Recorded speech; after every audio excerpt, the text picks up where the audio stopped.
पूरे घर को छान मारो। यस सर, आज सारे सबूत अच्छे से मिटा दूंगा। देखता हूं कैसे करते हैं केस सॉल्व।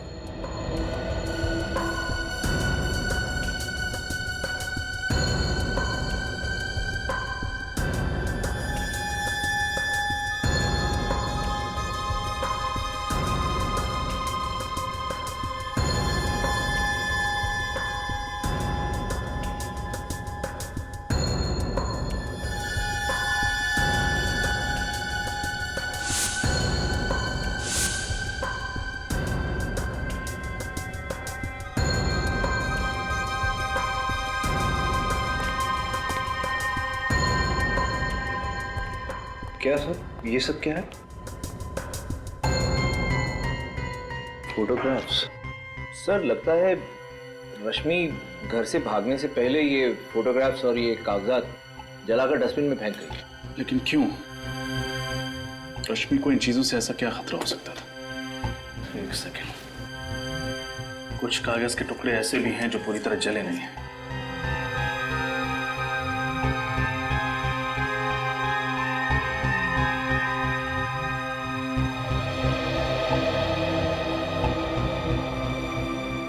PSY। PSY से क्या शब्द हो सकता है? शायद साइकियाट्रिस्ट। ये किसी साइकियाट्रिस्ट का प्रिस्क्रिप्शन है। लेकिन अब कौन से साइकियाट्रिस्ट का, ये कैसे पता लगेगा? उसकी जरूरत नहीं है सूरज, बस ये पता चल जाए कि रश्मि ये दवाई ले क्यों रही थी, हमारा काम हो जाएगा।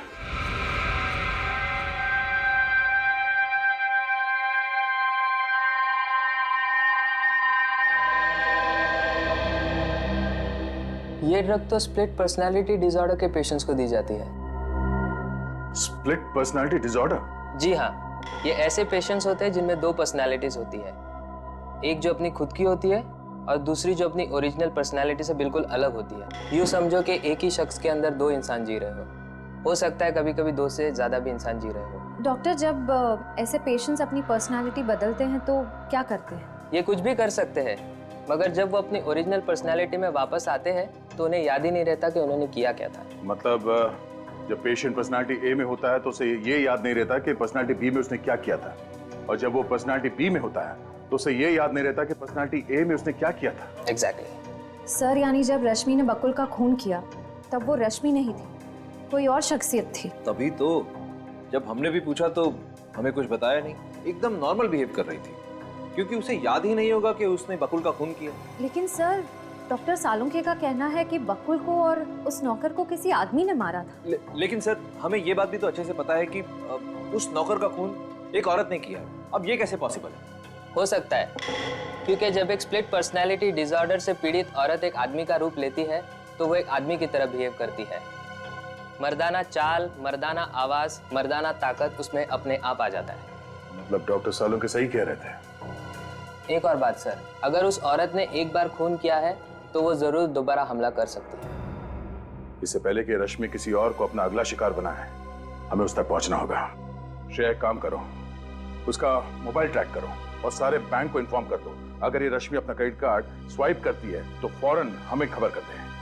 वो अपना रूप बदल सकती है, सेल नंबर बदल सकती है, क्रेडिट कार्ड तो नहीं बदलेगी। विश्वास नहीं होता कि बकुल जी के खून में रश्मि का हाथ हो सके। और सर, हैरानी की बात तो यह है कि सालुंखे सर अब यही मान रहे हैं कि किसी आदमी ने ही बकुल जी और उस नौकर का खून किया है।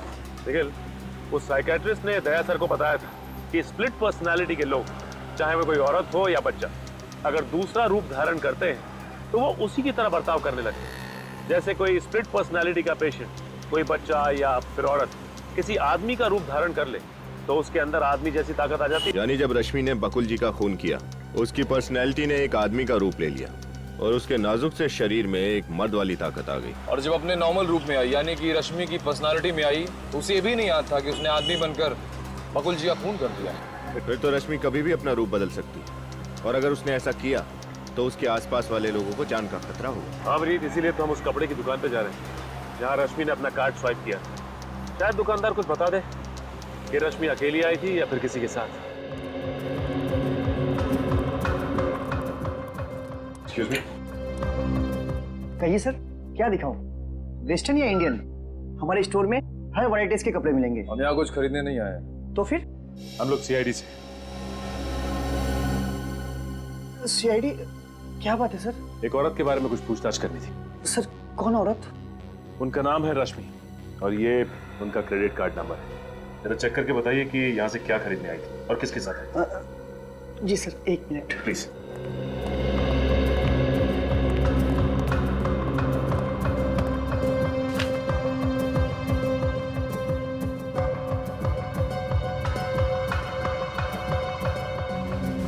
सर ये हो बिल सर।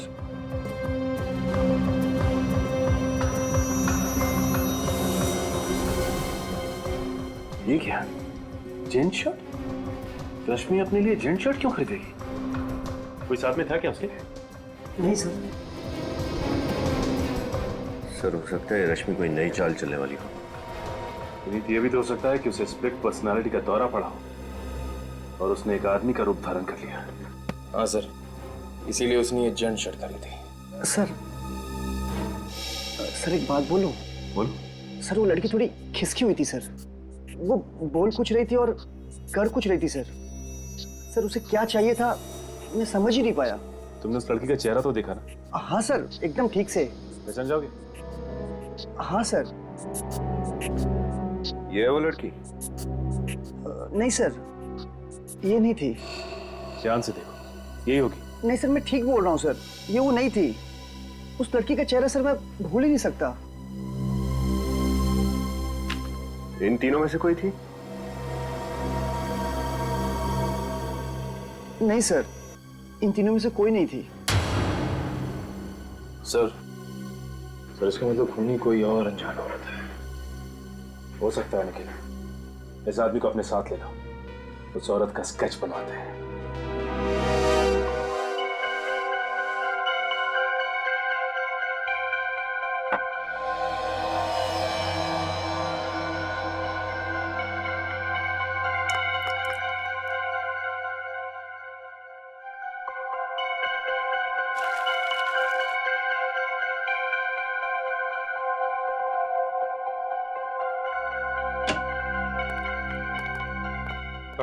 हाँ।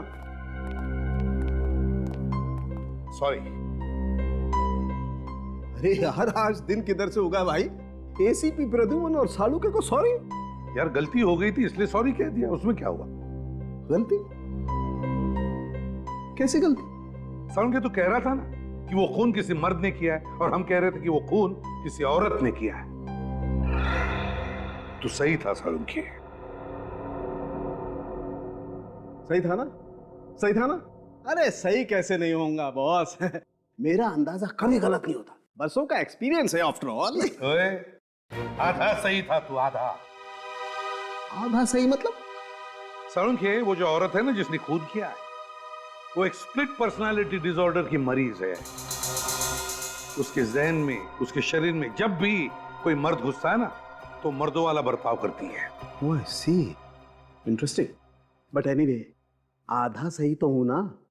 तो बॉस इसका मतलब सालुखे को रिटायर होने की तो जरूरत नहीं है ना? क्या करूं, छुटकारा भी नहीं, पाला जो पड़ गया तेरे से। अरे यार, यही तो गलत है तुम्हारा। कब बॉस बन जाते हो, कब दोस्त रहते हो, पता ही नहीं चलता। एनीवे, आज सालुखे लड़ाई के मूड में बिल्कुल नहीं है। भाई आज आप लोगों का मनोरंजन नहीं हो सकता है। अरे सर, ऐसी बात क्यों कर रहे हैं आप? सच कह रहे हैं सर। आप लोग जब झगड़ते हैं ना तब मनोरंजन नहीं, हमें टेंशन हो जाती है। टेंशन होती। सालुंखे साहब, हाँ ये देखिए। एक मिनट बस। क्या? ये फोटो। गुड जॉब तारिका। तुम एक काम करो, बाकी के फोटोज भी साफ करो। सर। बॉस मैं तुम्हें कुछ दिखाना चाहता हूं। पंकज, लाइट ऑफ करो जरा।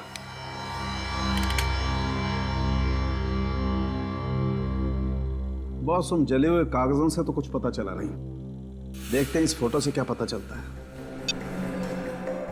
ये तो स्कूल यूनिफॉर्म पहनी हुई किसी बच्ची की फोटो है। हाँ, 10-12 साल की उम्र लगती है।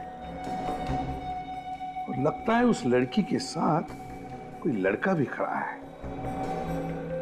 सर आप कैसे पता चलेगा कि ये लड़की कौन है और उसके साथ ये लड़का कौन है? अभी पता लगेगा। रश्मि? रश्मि की बचपन की फोटो है ये। लेकिन सर कोई अपने बचपन की फोटोज क्यों जलाएगा? लोग ये सब तभी करते हैं जब वो कुछ छुपाना चाहते हैं। हाँ सर, मतलब रश्मि के साथ बचपन में कुछ ऐसी बात हुई है जिसे वो छुपाना चाहती है। जरूर फ्रेडी, ऐसा ही हुआ होगा। लेकिन लगता है रश्मि उसकी फोटो में वो जो लड़का खड़ा है ना, उसकी तस्वीर मिटाना चाहती है। यस सर, अब इस लड़के का पता लगाना पड़ेगा। मगर कैसे सर? फोटो में तो कुछ दिख रहा ही नहीं है। क्यों नहीं दिख रहा है? देखो अभी, देखो उस बैच पर क्या लिखा है। DAG public school, DAG public school. Hello Shashi, अच्छा सुनो, वो 1995 का जो बैच था ना, उसका एडमिशन फॉर्म मुझे चाहिए। हाँ, रश्मि नाम की स्टूडेंट का। जी जी, 5th स्टैंडर्ड। ओके ओके, ठीक है। सॉरी, आप लोगों को 2 मिनट और वेट करना पड़ेगा। आप लोग चाय या कॉफी कुछ लेंगे? जी नहीं यार, थैंक्स। मैडम ये फाइल।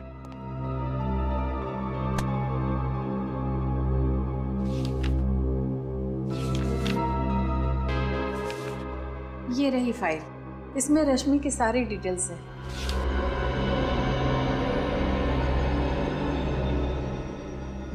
लेकिन इस फाइल से हमें खास जानकारी नहीं मिलने वाली। कुछ और बता सकती हैं आप रश्मि के बारे में? जी नहीं, इस बारे में मुझे और कुछ पता नहीं। एक मिनट सर, मुझे इस लड़की का चेहरा देख के कुछ याद आ रहा है। इसका एक बड़ा भाई था जो फुटबॉल बहुत अच्छी खेलता था।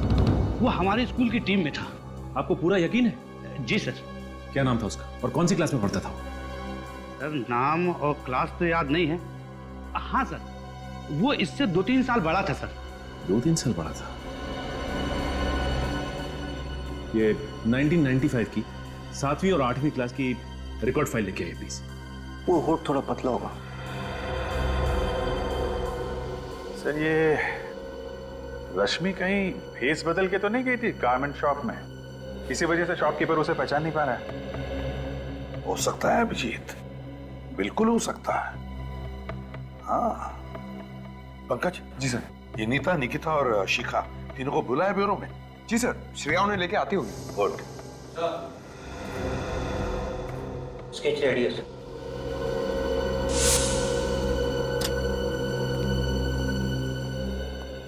मैडम ये रही फाइल। हाँ, ये लीजिए।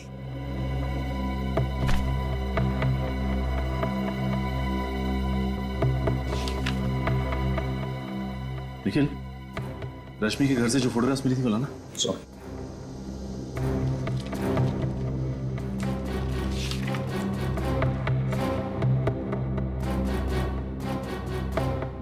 माय गॉड, ये देखो, रश्मि का भाई कोई और नहीं बल्कि अर्नव है। मतलब ये प्लानिंग इन दोनों भाई बहन ने मिलकर की थी। यही थी वो और? हाँ सर, हमारे स्टोर में यही औरत आई थी।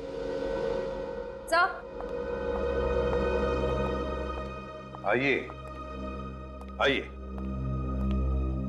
स्केच को अच्छी तरह से देखिए, गौर से देखिए और बताइए कि आप जानते हैं इसे?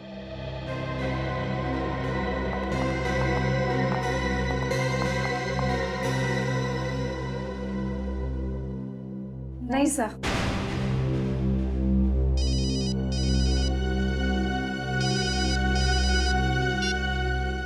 हाँ सचिन।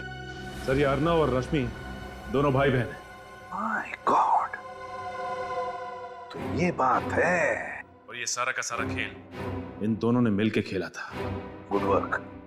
क्या हुआ सर? अभिजीत, रश्मि और अर्नव सगे भाई बहन हैं। क्या सगे भाई बहन? हाँ सगे भाई बहन। क्यों नहीं ताई? आपको तो पता था ना कि रश्मि और अर्णव सगे भाई बहन। नहीं सर, मुझे बस इतना पता था कि रश्मि बकुल की सेक्रेटरी है। वो दोनों भाई बहन है, ऐसा तो मुझे कुछ नहीं पता। और शिखा जी, आपको भी नहीं मालूम कि रश्मि अर्णव की बहन है? नहीं सर, मुझे इसके बारे में कुछ नहीं पता। बड़ी अजीब बात है, आप तो अर्नव की मंगेतर है ना, और आपको ही नहीं पता। सर, अर्णव ने मुझे इसके बारे में कुछ भी नहीं बताया था। ठीक है, आप लोग जा सकती हैं।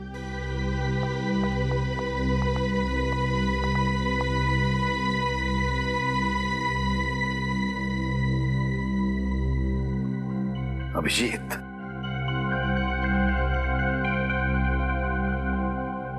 अभिजीत, तुम कह रहे थे ना कि औरत भेष बदल कर भी आई होगी।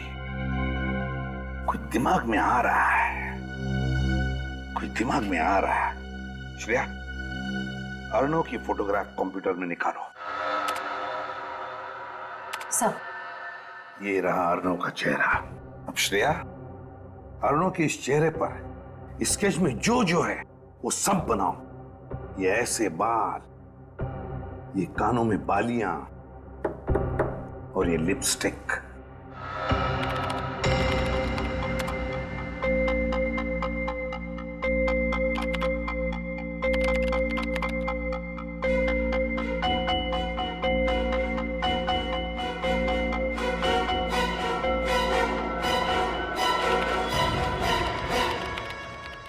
ये लो अभिजीत, अर्णव। इसका मतलब रश्मि को नहीं, इस अर्णव को स्प्लिट पर्सनालिटी डिसऑर्डर है सर। हाँ अभिजीत, और हम तो समझ रहे थे कि रश्मि ही खूनी है। याद है वो कपड़े का टुकड़ा जो हमें बकुल के फार्म हाउस से मिला था?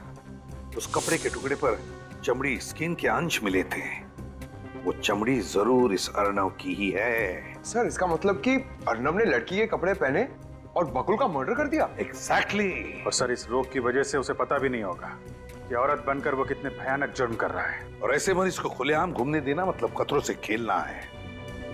अभिजीत, इस अर्णव के दोनों रूप पूरे शहर में फैला दो, पूरे शहर में। देखते हैं बचकर जाएगा कहां। सर, अर्णव तो अपने घर पर मिला नहीं, अब कहाँ ढूंढे उसे? हाँ सर, और उसकी गाड़ी भी उसके बंगलों पर नहीं थी। बच के जाएगा कहाँ? मैंने शहर के सारे चेक पोस्ट और टोल नाके पे खबर कर दी है, सारे पुलिस स्टेशन को भी इन्फॉर्म कर दिया है। इस अर्णव के दोनों रूप के फोटो और रश्मि के फोटोग्राफ्स भी दे दिए हैं। कोई ना कोई कहीं ना कहीं तो जरूर इन दोनों को देखेगा। सर, हो सकता है वो शहर से बाहर निकल गए हों। नहीं श्रेया, टोल नाकों वालों से पता चला है कि अभी तक अर्णव मुंबई से बाहर नहीं गया। सर, ये भी तो हो सकता है कि उसने अपनी गाड़ी कहीं बीच रास्ते में खड़ी कर दी हो और पैदल या किसी और रास्ते से शहर से बाहर निकल गया हो सकता। सर, अर्णव के आसपास के सभी लोगों को उससे बहुत खतरा है। उसकी बीमारी की वजह से वो किसी भी वक्त कुछ भी कर सकता है। हेलो, इंस्पेक्टर दया बोल रहा हूँ। क्या? कहाँ पे? ठीक है, उस पर नजर रखो, हम लोग बस पहुंच ही रहे हैं वहां पे।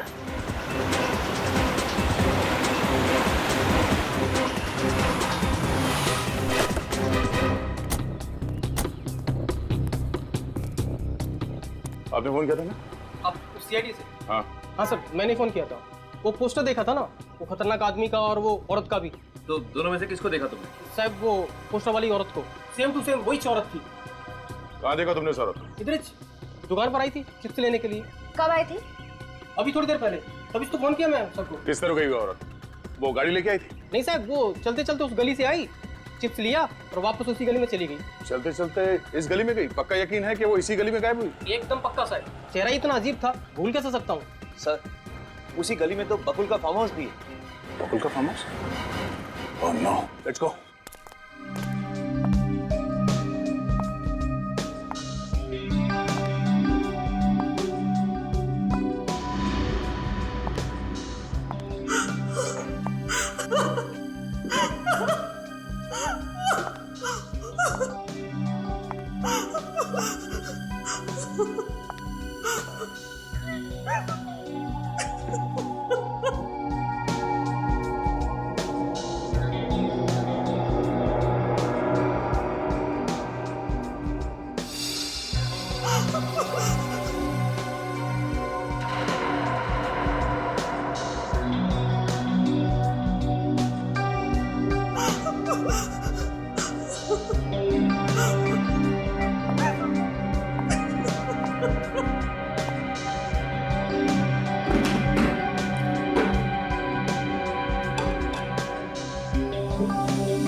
तुम खाओगी? खाओ ना। मैं भी कितनी पगली हूँ, तुम्हारे मुंह पे तो पट्टी बंधी हुई है, तुम खा कैसे सकती हो, है ना? कोई बात नहीं, इसे मैं ही खा लेती हूँ। हाँ?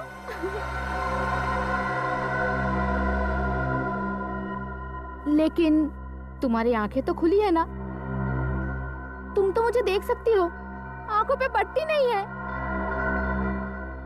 तो तुम मुझे खाता हुआ देखो।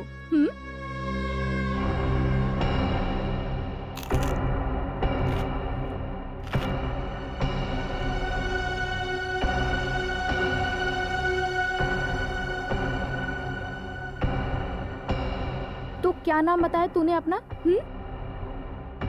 रश्मि, यानी कि रेशम रेशम, मुलायम। तेरी हिम्मत कैसे हुई कि तू मुझसे ज्यादा खूबसूरत दिखे? तेरा कोई हक नहीं है, कोई हक नहीं है तेरा, समझी तू? लेकिन अगर तूने हिम्मत की है तो हर गलती की सजा होती है ना? बोल, क्या सजा चाहिए तुझे? बोलना। रेशम रेशम, रश्मि।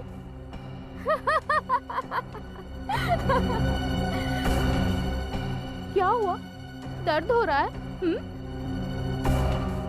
लेकिन सजा मिलने से पहले मैं तुझे अपना सुंदर नृत्य दिखाना चाहती हूँ। हो जाए?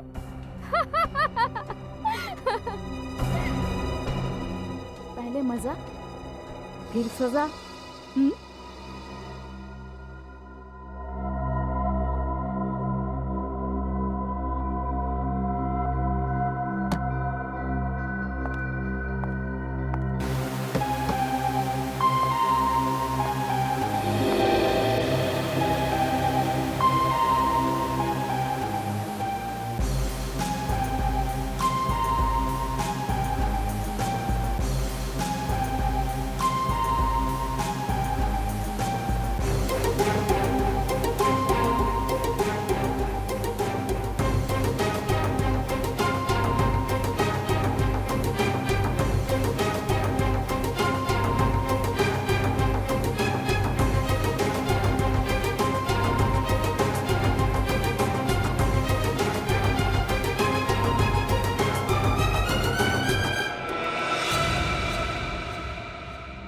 बहुत तरस आता है मुझे तेरे पर, बहुत तरस।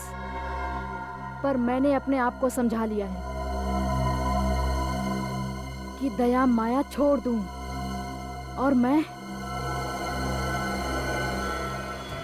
तुझे मारकर दया से मुक्त हो जाऊंगी और तू अपने इस जीवन से मुक्त हो जाएगी।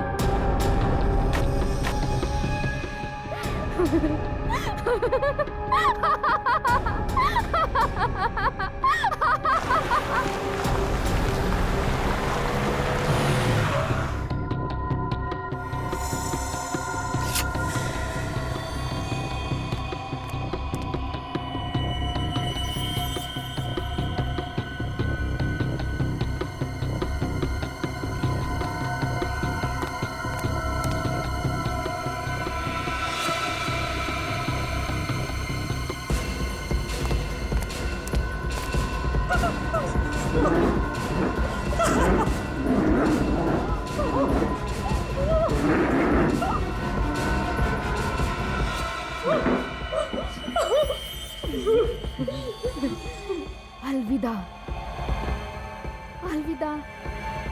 मगर मुझे तेरी बहुत याद आएगी रश्मि।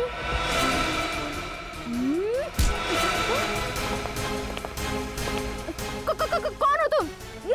भला कोई किसी औरत को इस तरह पकड़ता है क्या? तुम्हारे घर में माँ बहन नहीं है क्या? छोड़ो, छोड़ो मुझे। सब है। तो फिर छोड़ो ना। ओ भाई साहब, बोलो ना इन्हें, कितना बदतमीज है। छोड़ो। चलो शांत हो जाओ। बदतमीज? बैठ। शांत हो जाओ। अब मैं आ गया हूं ना, तुम्हें कोई कुछ नहीं कहेगा, समझे? हाँ समझी। बीमार है ये, इस वक्त ये अपने आप को एक औरत समझ रहा है। खून किया है मगर जुर्म का एहसास नहीं से। अजीब बीमारी है सर, ऐसा लगता है जैसे एक ही शरीर में दो लोग हैं। हाँ, जब ये लड़की बन जाता है तो उसे याद नहीं रहता कि जब ये अर्नव था किसने क्या किया था, और जब अर्नव बन जाता है तो लड़की के रूप में क्या किया वो भूल जाता है। रश्मि, तुमने हमसे ये बात क्यों छुपाई? ये अर्नव तुम्हारा भाई है? सब मैं डर गई थी। मुझे लगा कि अगर मैंने आपको भैया की बीमारी के बारे में बता दी तो आप इन्हें मुझसे अलग कर देंगे, जेल में डाल देंगे, फांसी दे देंगे। भला इसमें भैया की क्या गलती है कि सब कुछ तो इनकी बीमारी की वजह से हुआ है। तो वैसे सोच भी कैसे सकती हो? तुम्हें पता नहीं था कि ये एक मानसिक रोगी और ऐसे पेशेंट्स को फांसी नहीं होती? और अगर आपने ये बात हमें पहले बता दी होती तो अर्नव का आज इलाज चल रहा होता किसी अच्छे साइकियाट्रिस्ट के पास, और आपकी ये हालत नहीं होती। सर, मैंने भैया का इलाज करने की बहुत कोशिश की मगर ये मानने को तैयार ही नहीं कि ये बीमार है। ये बात तुम्हें समझना चाहिए रश्मि। एक स्प्लिट पर्सनालिटी डिसऑर्डर का पेशेंट तो यही कहेगा ना, उसे तो कुछ याद ही नहीं रहता। सर, इसी डर की वजह से मैं भैया से अलग रहने लगी। भैया कुछ भी कर सकते हैं। अभी आपने देखा ना, अगर आप लोग वक्त पर नहीं आते तो ये तो मुझे मार ही डालते। मुझे नहीं पता था सर कि मेरे जाने के बाद भैया की हालत इतनी बिगड़ जाएगी। तुम चिंता मत करो, किसी अच्छे साइकियाट्रिस्ट को दिखा के अर्नव का इलाज करवाएंगे। अर्नव बीमार है, बुरा नहीं, ठीक हो जाएगा। सूरज, एम्बुलेंस बुलाओ।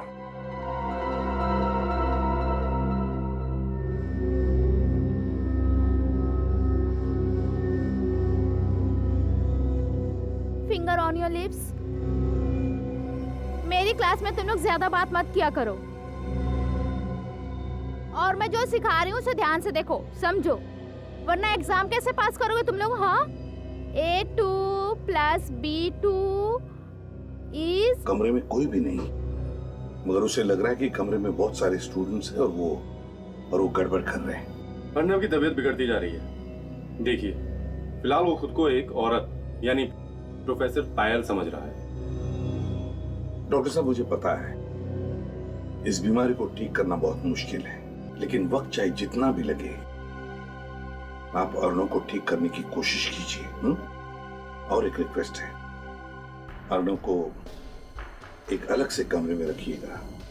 मेरे कहने का मतलब है। सर, आप चिंता ना करें, हम जानते हैं कि ऐसी स्थिति में वो औरों के लिए खतरा बन सकता है, इसलिए हमने अर्नव को एक अलग वार्ड में सुरक्षित रखने का बंदोबस्त किया है। डॉक्टर साहब, ये बताइए कि इसकी तबीयत कब तक ठीक हो सकती है? मेरा मतलब है, ये अपनी पर्सनालिटी में कब तक वापस आ सकता है? बताना मुश्किल है, और मैं इसके ठीक होने की कोई गारंटी भी नहीं दे सकता। 6 महीने, साल भर, 2 साल, सब डिपेंड करता है कि वो ट्रीटमेंट के साथ कितना रिस्पॉन्ड करता है।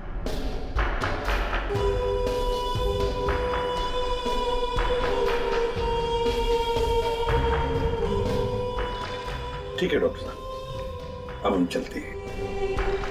अगर आपको कोई भी जरूरत पड़े अर्नव के लिए तो हमें जरूर कहिएगा। Okay, good bye. क्या बात है पंकज, अचानक चुप क्यों? सर, मुझे ऐसे पेशेंट से बहुत डर लगता है सर। अगर वो यहाँ से भाग के मेरे घर आ गया तो? इस बात का डर तो है, हो सकता है ऐसा। अरे नहीं सर, ऐसा मत बोलिए। सर प्लीज, आज मैं अपने घर पे नहीं सोऊंगा, मैं आपके घर पे आके सो जाऊं। एक मिनट। हाँ पंकज। हाँ। ओके। हाँ पंकज, एक सिंपल सा कैच नहीं पकड़ पाए तुम। अरे सर को बताना तो चाहिए था, मेरा ध्यान नहीं था, और राइट हैंड में ये रुमाल था, मैं लेफ्ट से कैसे कैच पकड़ूं?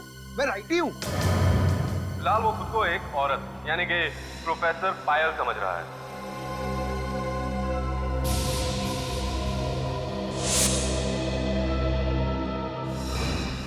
माय गॉड, सचिन, ये अर्नव बीमारी का नाटक कर रहा है, बीमार नहीं है वो।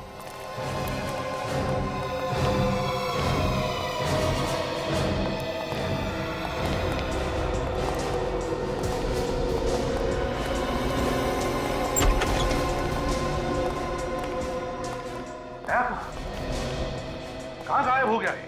क्या हुआ सर, कोई प्रॉब्लम है? प्रॉब्लम तो अब तुम्हें होगी, झूठ बोलने का नतीजा जानते हो। झूठ? मैंने क्या झूठ बोला है सर? ये अनजान बनने का नाटक बंद करो डॉक्टर। देखिए सर, पहले ये तो बताइए प्रॉब्लम क्या है? प्रॉब्लम ये है डॉक्टर कि तुमने ही बताया था ना कि अर्णव को स्प्लिट पर्सनालिटी डिसऑर्डर है। ये सच है सर, आपने खुद देखा है उसे अजीबोगरीब बर्ताव करते हुए। नहीं, वो बिल्कुल नॉर्मल है। नॉर्मल है? ये क्या कह रहे हैं आप लोग? नॉर्मल है वो। अब कहाँ है इस वक्त, बताओ जल्दी।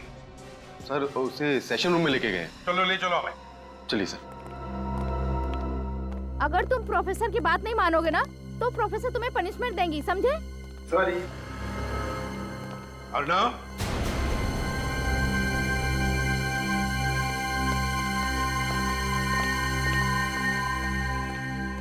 आजकल के बच्चे, बाप रे बाप। नमस्ते टीचर जी।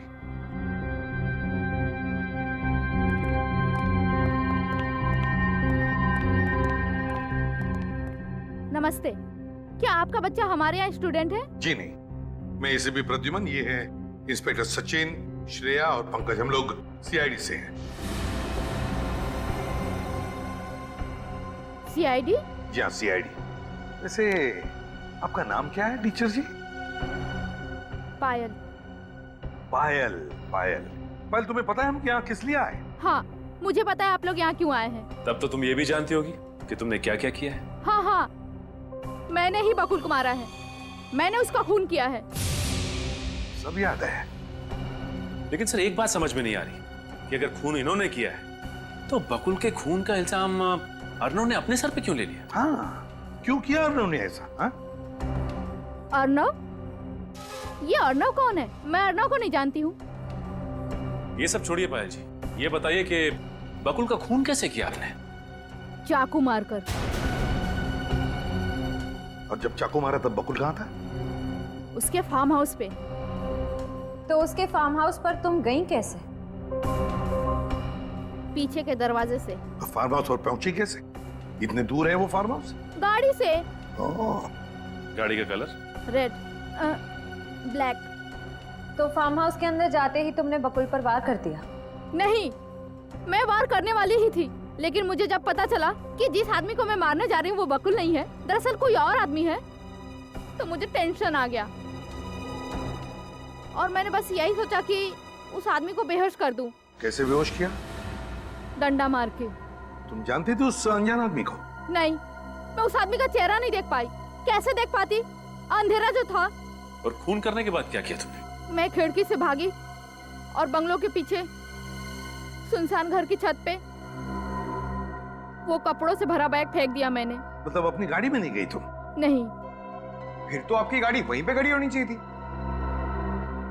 लेकिन सर, हमें तो वहाँ कोई कार नहीं मिली। चोरी हुई होगी, वो तुम पता लगा ही लेंगे। बकुल को क्यों मारा तुमने? हाँ? धोखेबाज था वो। कैसा धोखा दिया? पहले उसने नीतिका से शादी की, फिर बिना बताए उसने नीता से भी शादी कर ली और नीता के सारे पैसे ऐड कर उसने मुझे अपने प्यार के चंगुल में फंसाया और फिर उस राक्षस बकुल ने रश्मि के साथ चक्कर चलाना शुरू कर दिया। बकुल और रश्मि? हाँ, उन दोनों का चक्कर था। लेकिन तुम्हें पता कैसे चला कि बकुल अपने फार्म हाउस पर है? हाँ, उस मीटिंग के बारे में तो सिर्फ अर्णव को पता था। मैं उस पर नजर रख रही थी। अर्णव पर? ये अर्णव कौन है? मैं अर्णव को नहीं जानती हूँ, मैं बकुल का पीछा कर रही थी। पायल जी अब रहती कहाँ है? मलाड। और काम क्या करती है? आखिर मैं प्रोफेसर हूँ, मैथ प्रोफेसर। और माता पिता कहाँ है? माँ बाप बचपन में ही मर गए थे, मैं अनाथ हूँ। अब तो मैं भी उनके पास चली जाऊंगी। आप लोग मुझे फांसी जो दे दोगे। अरे नहीं नहीं पायल जी, बकुल का खूनी तो मिल गया। मतलब? बकुल का खून तुमने नहीं किया है, अर्णव ने किया है, अर्णव ने। कौन अर्णव? ये अर्णव क्या लगा रखा है? मैं किस अर्णव को नहीं जानती हूँ। पायल, अर्णव वही है जिसे तुमने फार्म हाउस में बेहोश किया था। वो भी बकुल को मारने के लिए वहां पहुंचा था, लेकिन तुम वहां पहुंच गई और उसी का फायदा उठाकर उसने असली चाकू से उस पर वार किया। लेकिन उसने एक गलती की।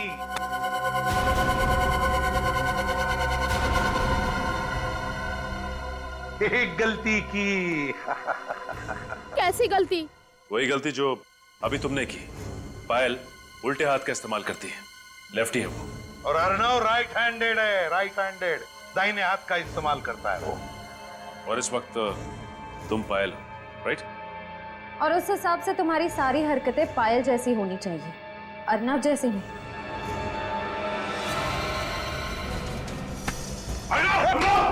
रुक जाओ! रुक जाओ!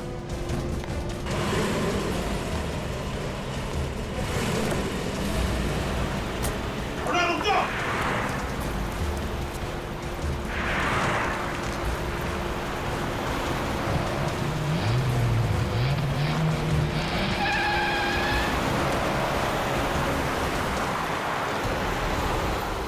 हो रही हूँ डंपर के आगे निकलना नहीं चाहिए हमारे हाथों से सचिन। नहीं बचेगा सर। पलक झपकते ही हमारे आंखों के सामने से भाग गया। सर ये बहुत चालाक है। ओवरटेक करो उसे। हाँ सर। प्लान बना के आया था वो पहले से ही देखा, उसीलिए उसका साथी आया था गाड़ी लेकर उसे उठाने के लिए।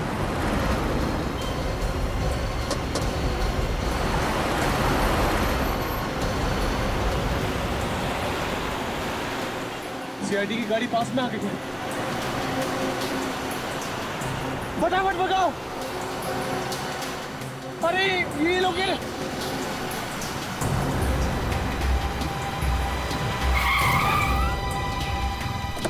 अब क्या करें?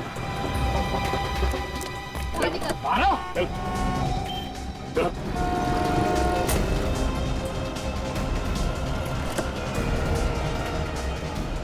बात बता। सर, रश्मि। रश्मि जी, हमें तो पहले से ही शक था कि अर्णव का साथ तुम दे रही थी। और तू? बहुत कर ली तूने एक्टिंग। अब अपनी एक्टिंग हमें दिखा।